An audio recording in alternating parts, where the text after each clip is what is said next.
YouTube, what up? This is your boy Spence the Great, aka Sneak Life Spence, and I'm back at you with another review and unboxing. This time we have the Nike Adapt BB 2.0.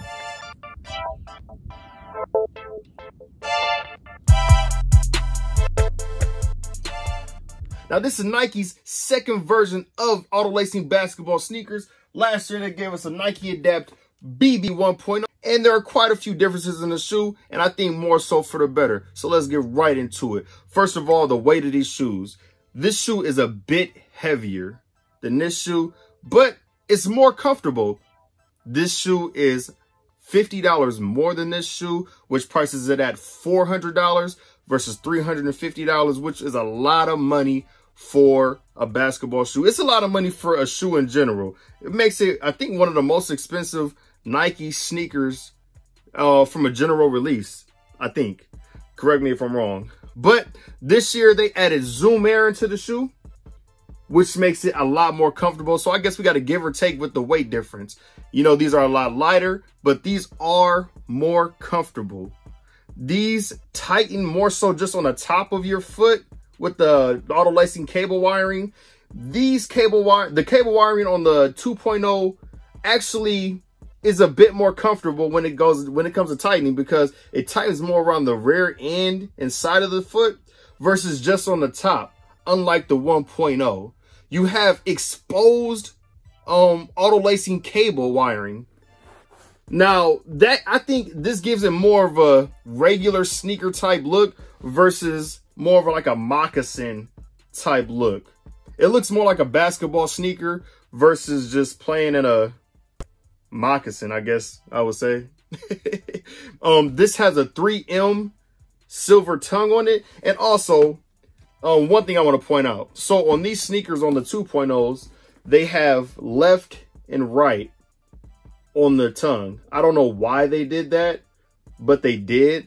Also, they have a plus and minus sign when it comes to the buttons. And on the 1.0, they have like this braille arrows that go left and right, front and back, or however you want to say it or put it. I think the Adapted BB 2.0 is a better sneaker almost all the way around, even with the little weight that it has. It has this rare, like, rubbery pull tab back here, which I don't understand, because last year they had some like funny like fin off the back of there as well on the 1.0, and they kind of kept it going with the 2.0, and they just kind of made another one. I don't really understand that, but I mean, I guess it doesn't give or take away from the shoe, in my opinion. If not so, the charging method is pretty much exactly the same. It's not pretty much, it is exactly the same.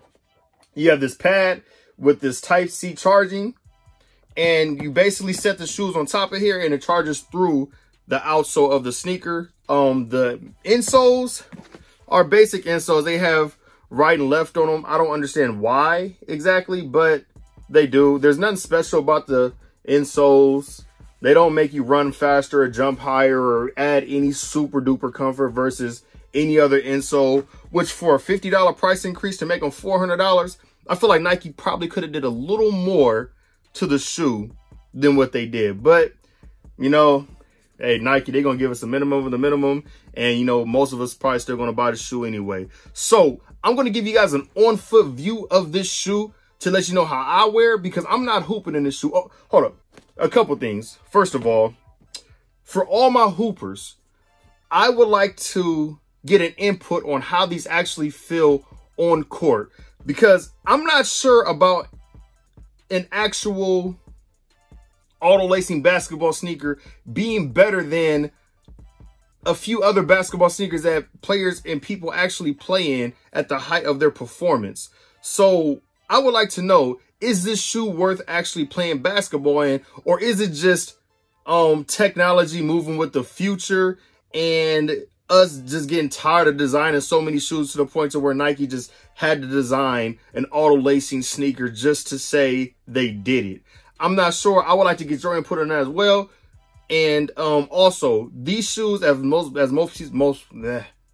people know, are controlled by your phone and also by the buttons. But there are some features that some people may not know about the adaptive BB sneakers with your iPhone. I'm not sure about Android phones, but with the iPhone, you can ask Siri to tighten and loosen the shoes. Let's see if this works.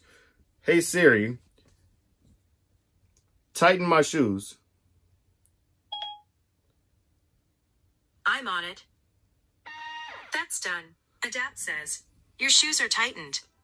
I think that's a pretty dope feature with iPhones and Siri in general. I think when you're walking around, sometimes you may feel it kind of tight. You might want to even talk into your Apple Watch or your Apple iPhone and say, hey Siri, loosen my sneakers, tighten my sneakers. And it'll pretty much do exactly what you say at command. So this is your boy Spence the Great, aka Spence the Great, aka Spence the Great, aka Spence the Great. I loathed. Don't flame me on that. Sneak Life Spence. And I'll be at you guys with more sneaker news and reviews later. Peace.